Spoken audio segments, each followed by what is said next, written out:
रिजवान साहब, सुपरवाइजर रिजवान इधर पहुंच जाए। ये तमाम शुरका रोड पे चले जाए प्लीज।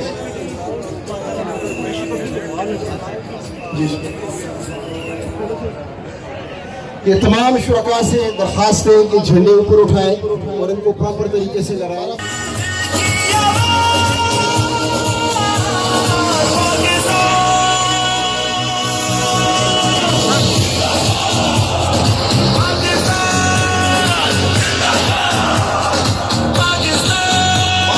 झंडे ले रहे जबरदस्त जोश है और पता लगना चाहिए इंडिया तक आपके जोश सुनाई देना चाहिए और दिखाई देना चाहिए मीडिया के जरिए।